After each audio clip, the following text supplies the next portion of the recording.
السلام عليكم ورحمة الله وبركاته. آه، بصوا، هو دي حالة الشعر دي كانت معايا إعادة جذور بعد سنة. للناس اللي بتقول نشتغل ازاي مع إعادة الجذور. انت بتبدأي بتشتغلي على الجذور عادي كأنك بتشتغلي جلسة عادية. بتوزعي المادة، بتسيبي نص سنتي أو سنتي بعيد عن فروة الراس. هفهمكم ازاي بتجيبوا بعد كده ازاي، يعني عشان الجذور تيجي معاكي كويس، يعني اللي هي الحتة اللي عند فروة الراس دي بتوزعي عليها عادي وتدلكي عادي، وتنزلي بالمشط البنطة على بقية الشعر. هو كده كده مشط البنطة بيبقى واخد الزيادة اللي على الجذور. تنزلي اهو زي ما انتوا شايفين كده وتدلكي الشعر لحد تحت. لازم الشعر المفروض لازم تيجي عليه مادة، او لا اما تحطي ترميم. اهو انا بسيب يا جماعة نص سنتي اهو.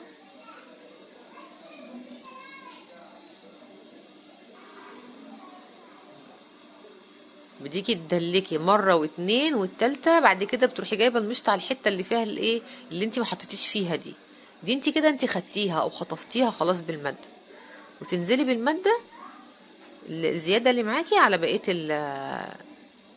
الجزء اللي هو المفروض ده. لازم يجي عليه ماده عشان الشعرايه ما تتقطمش مني.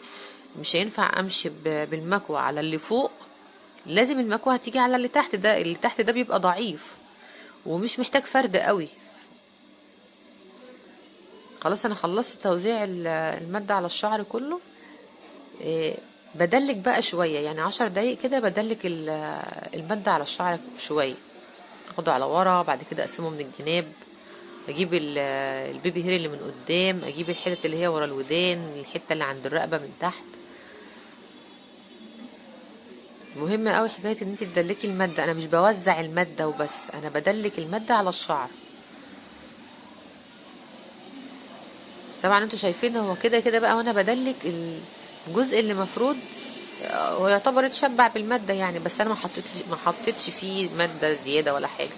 هو اللي نزل من فوق انا اتشبع بالمادة، الحتة اللي هي المفروضة ديت.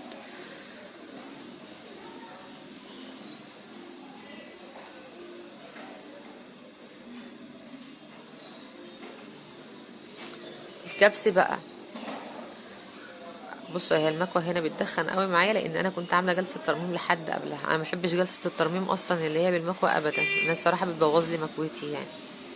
المهم اهو انا بعد مثلا على الجذور الجديده 4 5 مثلا كبسات او 6 كبسات على حسب حالة الشعر اللي قدامي. كان الشعر اللي قدامي يعني الشعر كويس بس الموجة بتاعته كيرلي واسعة، فهو 5 6 7 كبسات حلوين قوي. وبعدين تنزلي كبسة او كبستين بس على بقية الشعر اللي هو المفروض.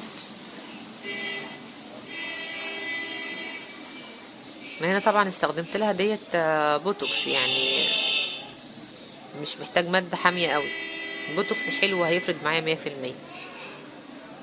زي ما انتوا شايفين يا جماعة، بركز بس على حتة الجذور اللي عند فروة الراس ديت 2 3 كبسة، وبعد كده اكبس على الجذور الجديدة اللي انا عايزة اعملها دي 5 6 7 مرات، وبعدين اروح نازلة على بقية الشعر المفروض كبسة او كبستين.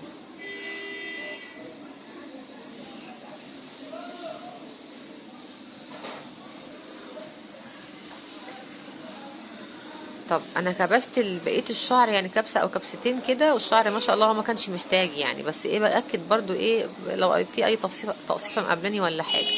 بس طروف الشعر ما كانتش الطف حاجه، زي ما انتوا شايفينها كده انا حاساها هايشه في نفسها كده.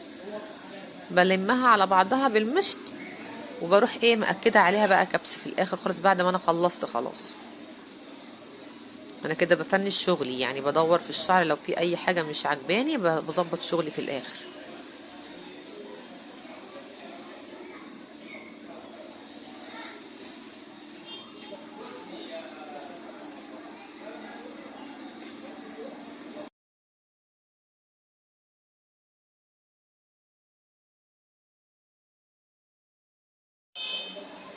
حلوة قوي لو انت تظبطي الكاميرا بتاعتك وانت بتصوري، مش بتظبطي الكاميرا، بتظبطي مكان الفون نفسه وانت بتصوري. مكان الفون وانت بتصوري ده بيفرق قوي معاكي في نتيجة التصوير يعني. ممكن تصوير يبين في التقصيف بتاع الشعر، لا بتحاول ان انت تظبطي الفون اللي فوق الشعر عشان ما تبينيش اي تقصيفة في الشعر.